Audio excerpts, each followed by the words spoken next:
निर्जला एकादशी की व्रत कथा।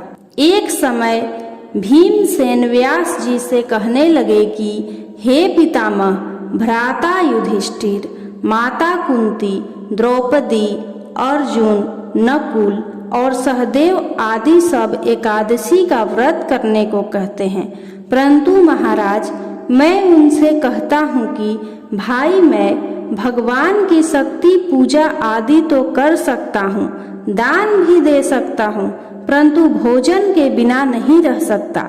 इस पर व्यास जी कहने लगे कि हे भीमसेन, यदि तुम नरक को बुरा और स्वर्ग को अच्छा समझते हो तो प्रत्येक माह की दोनों एकादशियों को अन्न मत खाया करो।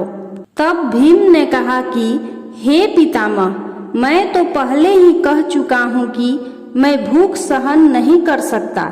यदि वर्ष भर में कोई एक ही व्रत हो तो वह मैं रख सकता हूँ, क्योंकि मेरे पेट में वृक नाम वाली अग्नि है, सो मैं भोजन किए बिना नहीं रह सकता।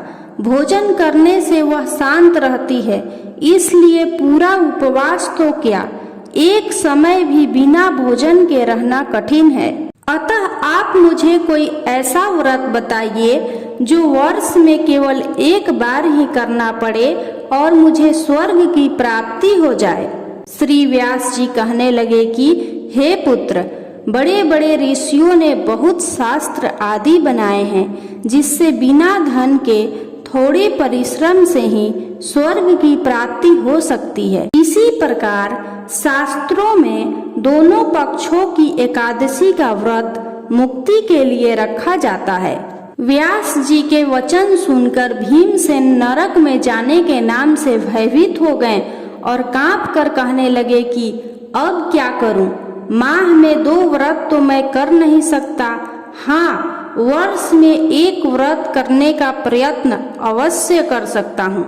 अतः वर्ष में एक दिन व्रत करने से यदि मेरी मुक्ति हो जाए तो ऐसा कोई व्रत बताइए।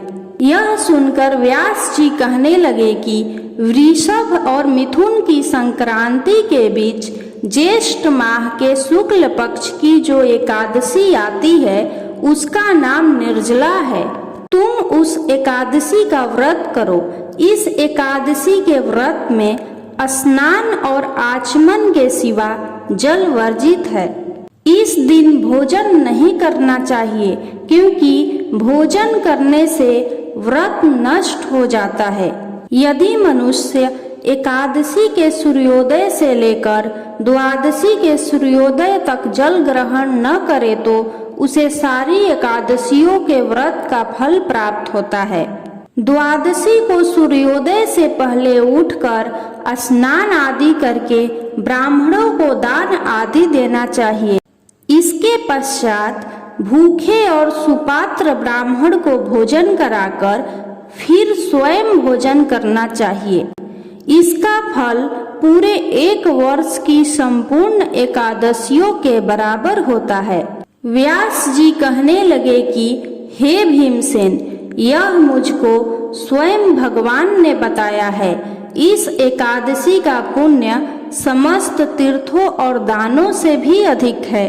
केवल एक दिन मनुष्य निर्जल रहने से पापों से मुक्त हो जाता है।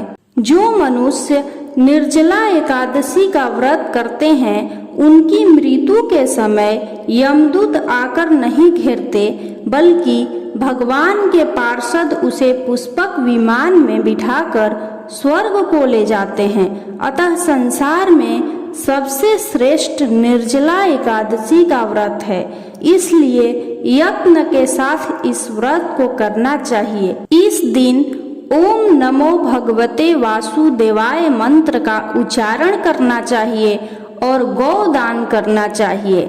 जो मनुष्य इस व्रत को करते हैं उनको करोड़ों पल सोने के दान का फल मिलता है, और जो इस दिन यज्ञ आदि करते हैं उनका फल तो वर्णन ही नहीं किया जा सकता।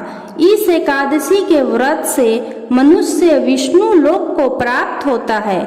जो मनुष्य इस दिन अन्न खाते हैं वे चंडाल के समान हैं, वे अंत में नरक में जाते हैं।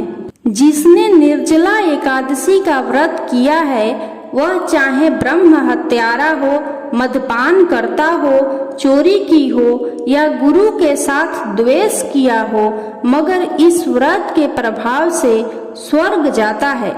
हे कुंती पुत्र, जो पुरुष या स्त्री श्रद्धा पूर्वक इस व्रत को करते हैं उन्हें प्रथम भगवान का पूजन, फिर गौदान, ब्राह्मणों को मिष्ठान व दक्षिणा देनी चाहिए तथा जल से भरे कलश का दान अवश्य करना चाहिए। निर्जला एकादशी के दिन अन्न, वस्त्र, उपाहन आदि का दान भी करना चाहिए।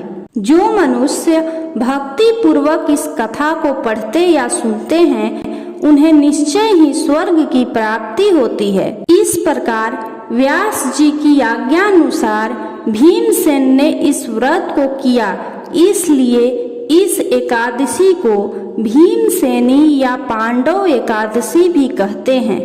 यदि आपको निर्जला एकादशी की यह कथा पसंद आई हो तो कमेंट बॉक्स में ओम नमो भगवते वासुदेवाय नमः जरूर लिखें।